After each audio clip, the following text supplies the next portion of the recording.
E pra të dashur miq, ja ku po ritakohemi sërish me mua Tirona Lilin, pikërisht këtu në kanalin Monitor TV,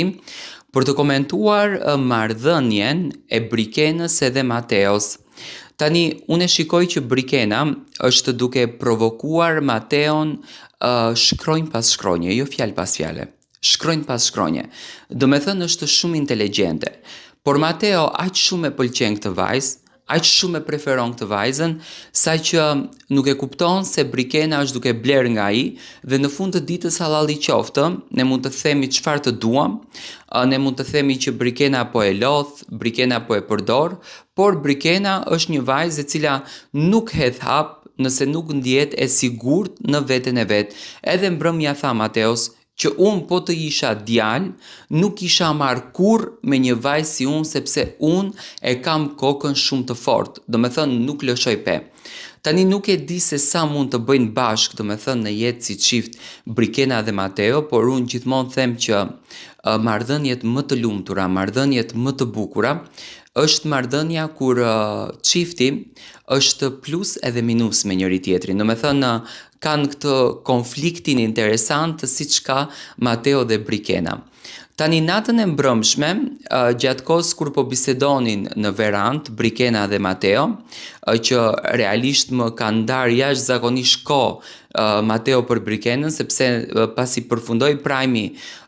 i së shtunës, Brikena i tha Mateos që ti nuk qëndron me mua, ti nuk e ke mendjen tek unë, ti nuk ndan momente me mua, dhe Mateo i shkreti u detyrua që ja 3 ditë ka mendjen dhe ka fokusin vetëm te Brikena. Mundohej që t'i jep vëmendje Brikenës, mundohej që t'i qëndroj Brikenës te koka, te krevati, te divani, te veranda,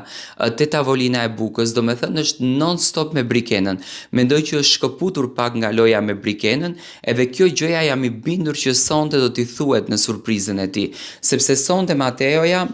do merr mesazh, do me thënë edhe si qëndron jashtë,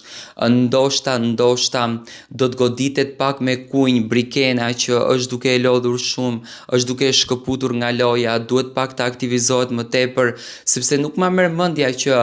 familjari, qoftë babai, qoftë vllai apo motra, të cilët do të atakojnë Mateon, do ta tolerojnë që Mateo, do me thënë, të shkon si bisht nga mbrapa, sepse është një pamje e neveritshme, do me thënë, për një mashkull. Nuk jemi mësuar ne që një mashkull të jetë kaq, do me thënë, kaq për këdhelës.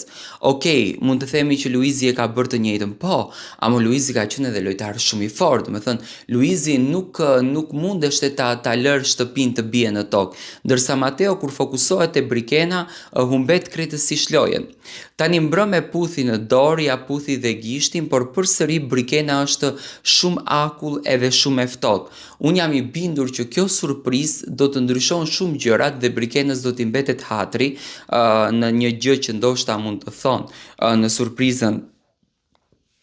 për Brikenën, sepse shikoj që është një vajzë që lëndohet shumë, por unë mendoj që kjo situata që Brikena, do me thënë, e shikon punën, tërhiqe penin edhe mos e kput, do të detyrojnë që edhe një herë, do me thënë, të aktivizohen familjarët e Brikenës, futen në Big Brother dhe ta finalizojnë si gjë, sepse ndoshta Brikena e ka edhe këtë frikën se si ajo komentohet jashtë. A i ndalon, do me thënë, aspekti fetar, se Brikena është muslimane, e Mateo katolika, çfarë frike ka Brikena, sepse shikoj që e ka në shpirt që do në ta bën, pa marrë parasysh që thotë që s'kam pëlqim, por ka një lloj gjëje që Brikenën e bllokon për t'i thënë po Mateos edhe për ta realizuar këtë